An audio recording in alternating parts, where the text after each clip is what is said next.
Dans cet épisode, nous continuons à explorer les émotions.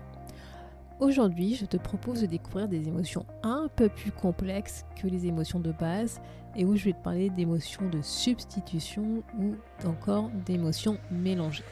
Si tu ne sais pas du tout ce que ça veut dire, écoute cet épisode et tu en sauras plus.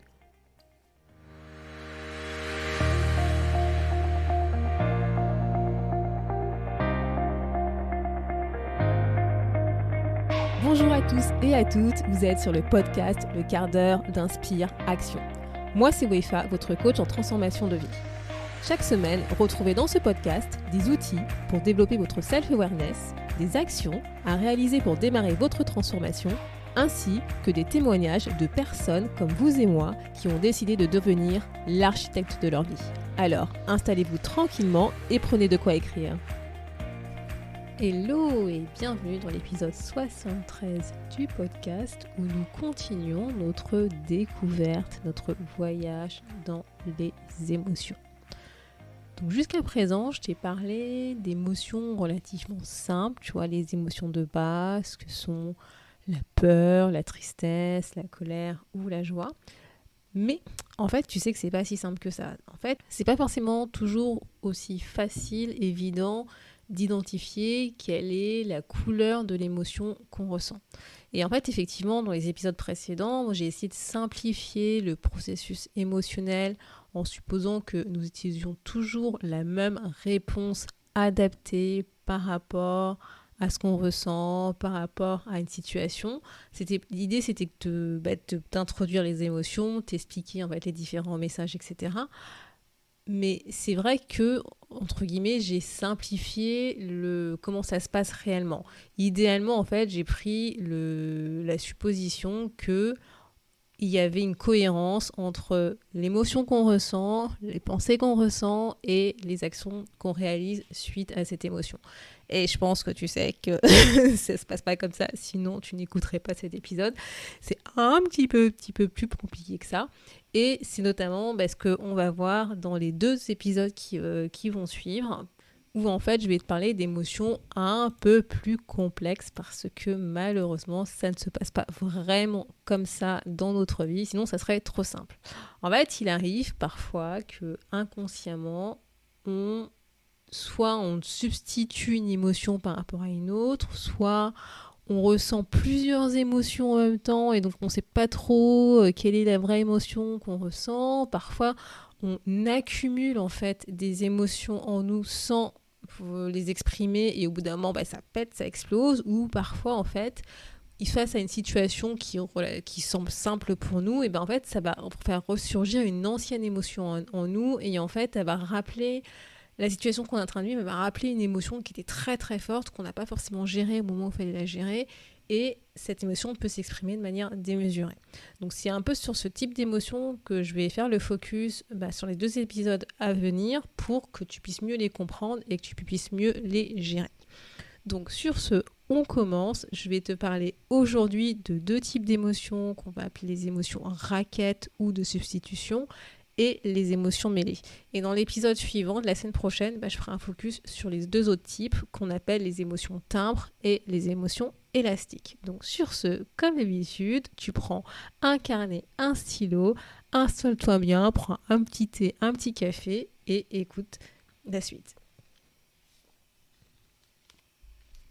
Donc comme je te le disais, parfois, en fait, il arrive que inconsciemment, on a substitué en fait une réaction émotionnelle par rapport à une autre pour X raisons. Ça peut être suite à une expérience passée que tu as vécue qui ne s'est pas forcément bien passée, justement. Ça peut être lié aussi à l'enseignement que tu as eu, ton éducation liée à ta famille. Ça peut être aussi lié dans la société dans laquelle tu vis, la culture dans laquelle tu vis, ou peut-être que il y a certaines émotions qui sont pas forcément approprié, enseigné et qu'on essaye justement plutôt de cacher. Ou tout simplement, parfois, tu substitues une émotion par une autre parce que c'est plus simple pour toi, parce que c'est la seule en fait que tu t'autorises, on va dire, à montrer aux autres, à avoir, à ressentir en fait. Et en fait, dans ce cas, comme tu substitues une émotion par une autre, c'est-à-dire la vraie émotion que tu es censé ressentir, tu la substitues par une autre émotion entre guillemets fausse, et ben on va quand même appeler ça un dysfonctionnement parce que l'émotion que tu ressens, elle n'est pas vraiment authentique en fait.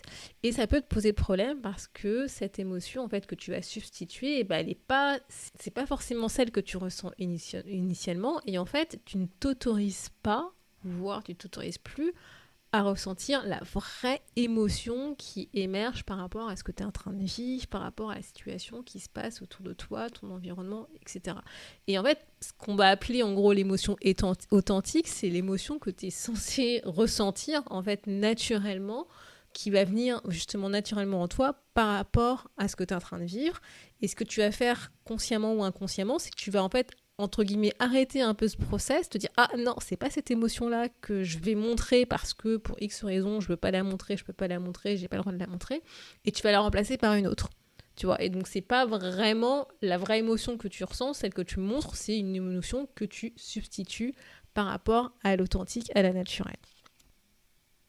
Et donc, si tu as écouté les épisodes précédents où je te faisais un focus notamment sur la peur, la colère et la tristesse, je pense que tu commences à comprendre que chaque émotion qu'on ressent, en fait, elle se fait suivre un processus généralement qui est plutôt identique, c'est-à-dire que tu vas d'abord avoir la prise de conscience de l'émotion, de ce que tu ressens, de ce qui se passe en toi.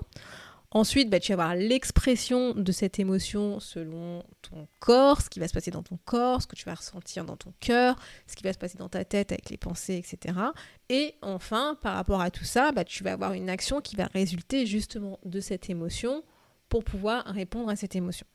Et en fait, ce qui se passe, c'est que parfois dans notre enfance, il se peut qu'on a été, on va dire, empêché, interdit d'exprimer en fait tout ce processus émotionnel face à des situations qu'on a vécues.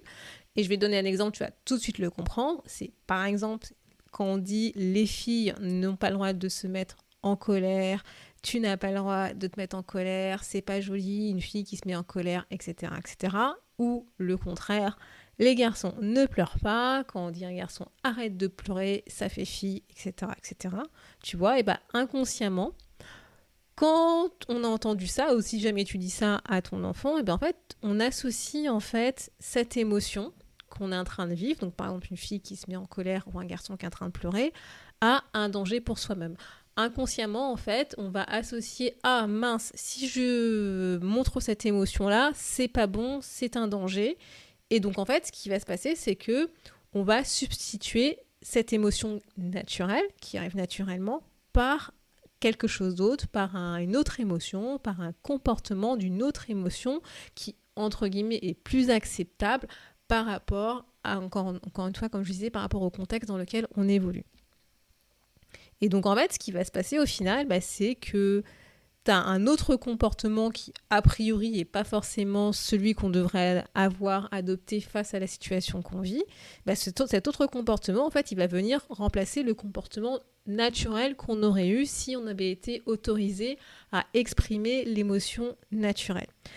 Par exemple, tu vois, si les garçons ont appris à ne pas pleurer parce que c'est pas bien, etc. et compagnie, qu'est-ce qu'ils vont faire ? Ils vont substituer ces pleurs, cette tristesse, par une autre émotion, la colère.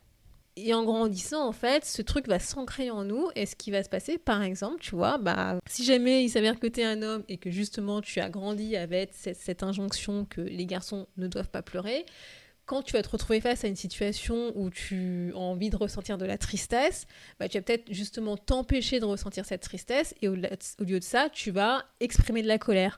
Alors qu'en fait, en réalité, t'es pas énervé, c'est pas la colère que tu as envie d'exprimer, mais c'est de la tristesse.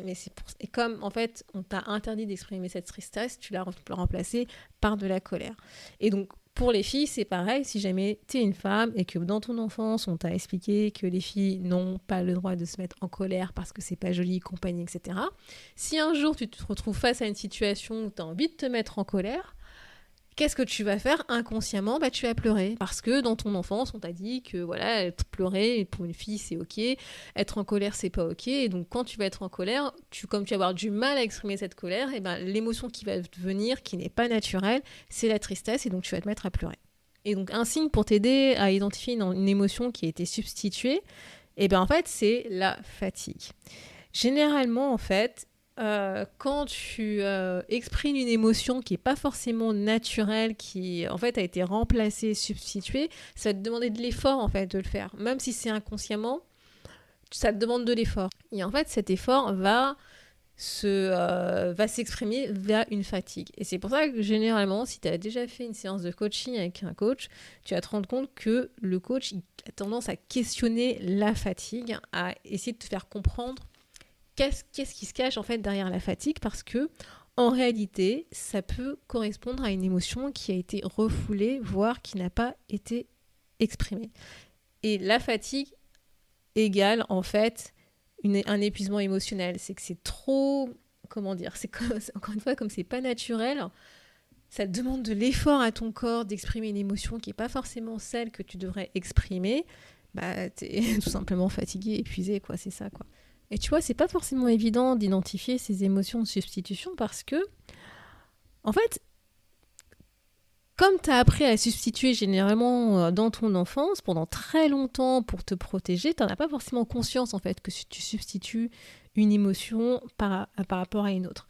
Et donc ce que tu peux faire en fait, c'est essayer de nommer l'émotion que tu ressens au moment où tu ressens cette émotion et de voir si en fait ce qui se manifeste dans ta tête, dans ton corps, bah, c'est cohérent par rapport à l'émotion que tu exprimes et que tu ressens, et le besoin derrière qui se cache.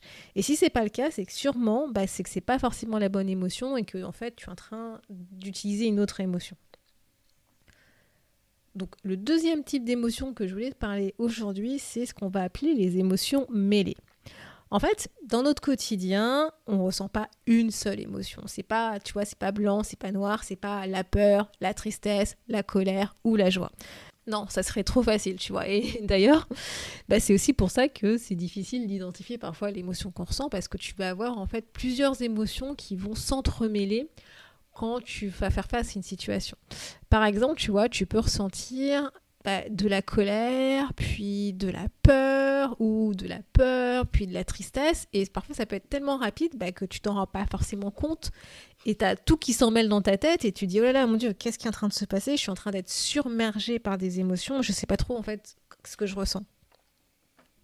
Et c'est justement, tu vois, dans ces moments-là, quand t'as l'impression d'être submergée par tes émotions, tu peux sûrement, et je pense que ça t'est déjà arrivé, tu vois, tu peux sûrement ressentir de la confusion, de plus trop savoir réfléchir pleinement, mettre de l'ordre dans tes pensées. Tu vois, tu peux te dire, mon Dieu, qu'est-ce que je ressens exactement ? Je suis pas sûre de moi, je sais plus de quoi, ce que je ressens, ce qui se passe dans ma tête, tu vois. En fait, c'est vraiment dans ces moments-là que tu peux te dire, c'est peut-être parce que tu as plusieurs émotions en fait qui sont en train de s'entremêler, et c'est pour ça en fait que tu as cette impression de confusion, de brouillard dans ta tête.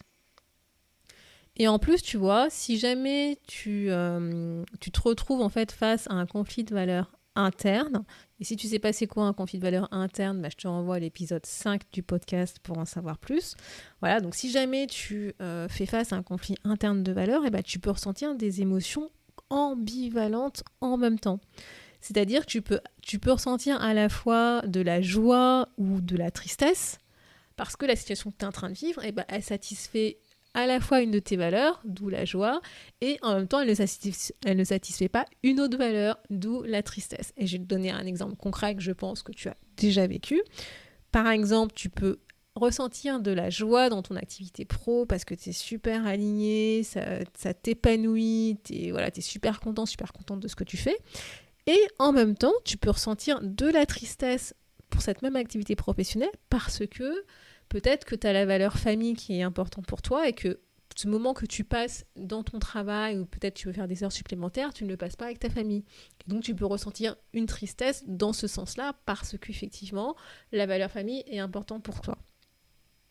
Et en fait, tu peux reconnaître ces émotions mélangées quand en fait tu te dis dans ta tête, je me sens à plat, sans énergie, je me sens submergée dans ma tête, tu vois. C'est ce type en fait de pensée que tu te dis, et là c'est parce que tu as plusieurs émotions différentes, voire ambivalentes, qui sont en train en fait de t'envahir et de te submerger. Et pour t'aider en fait à faire le tri, va falloir que tu concentres un peu de temps. Et oui, ça va pas se faire comme ça avec un claquement de doigts aussi facilement. Il va falloir que tu consacres du temps dans en fait l'exploration de tes émotions pour pouvoir justement mieux les comprendre, pour pouvoir identifier le besoin qui se cache derrière et encore une fois, je vais le dire et le redire, accepter ce que tu es en train de vivre parce que oui, c'est possible que tu puisses vivre des émotions complètement différentes et complètement mélangées.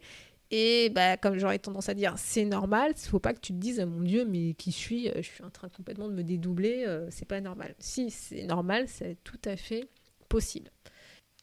Et en fait, tu vois, généralement, ces émotions mélangées, entremêlées, elles naissent quand tu as plusieurs enjeux et qui sont importants pour toi. Donc, c'est quand tu as plusieurs enjeux qui sont importants et qui sont en jeu, justement, si je peux faire un jeu de mots. Et donc, je te reprends l'exemple, le travail et la vie de famille. Si jamais tu as le côté travail qui est important pour toi et en même temps, tu as aussi la valeur famille qui est importante pour toi, tu peux te retrouver avec des émotions mélangées, voire ambivalentes. Et je vais donner un autre exemple pour illustrer justement des émotions mêlées, entremêlées, mélangées que tu peux ressentir. Si toi, par exemple, quand tu vas commencer quelque chose de nouveau, tu vas avoir à la fois l'excitation du côté nouveau, du challenge qui va arriver, mais tu peux aussi ressentir de la peur parce que tu vas te dire, voilà, mon Dieu, est-ce que je vais y arriver? Comment je vais faire pour m'en sortir, etc. Tu vois, donc tu vas avoir à la fois ce côté joie, ce côté nouveauté, un challenge qui va arriver et en même temps de la peur parce que justement c'est nouveau et que tu sais pas ce qui va se passer. Et c'est tout à fait normal, ne t'inquiète pas, c'est la vie.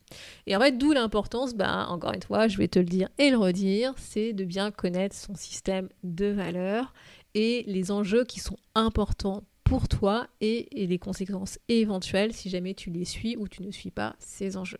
Tu dois vraiment être au clair sur ce qui te motive à réaliser une action, un truc que tu dois faire et notamment quel est l'enjeu, le vrai enjeu pour toi qui se cache derrière, quelle est la valeur en fait qui est portée par cette action.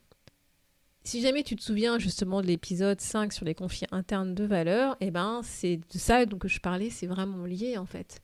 Si tu n'as pas conscience en fait de ce qui est vraiment important pour toi, et c'est-à-dire les valeurs et leurs priorités, leur hiérarchisation, en fait justement c'est ça qui va contribuer à ce sentiment d'émotions mélangées parce que t'es pas au clair en fait sur ce qui est vraiment important pour toi et ça va te mettre dans le brouillard. Alors que si tu sais exactement ce qui est important pour toi, oui, tu vas accepter de ressentir des émotions différentes, voire ambivalentes, mais en même temps, tu vas te dire, oui, c'est normal parce que là, en ce moment, l'action que je suis en train de faire, elle satisfait une valeur et j'ai conscience de cette valeur qui est satisfaite et elle ne satisfait pas une autre valeur et j'ai conscience de la valeur qui n'est pas satisfaite.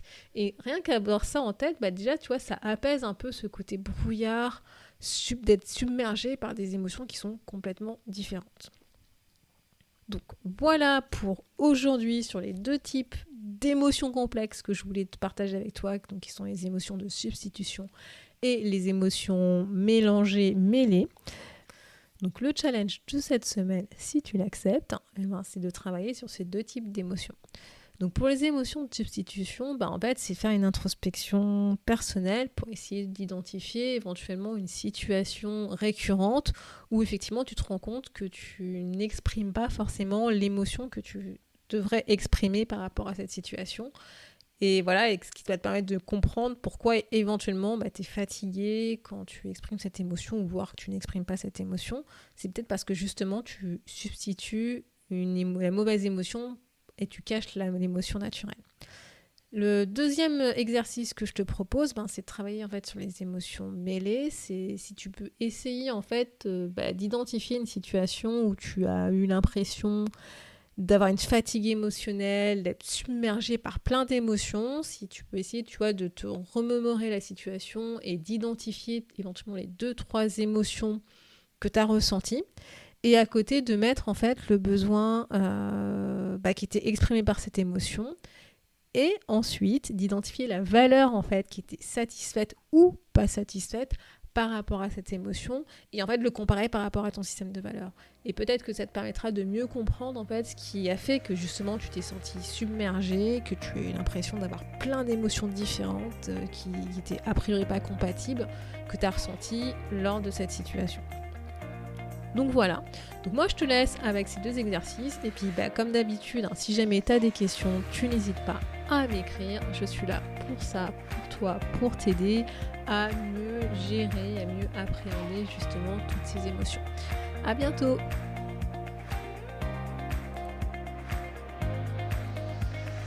Merci d'avoir écouté le podcast Le quart d'heure d'Inspire Action.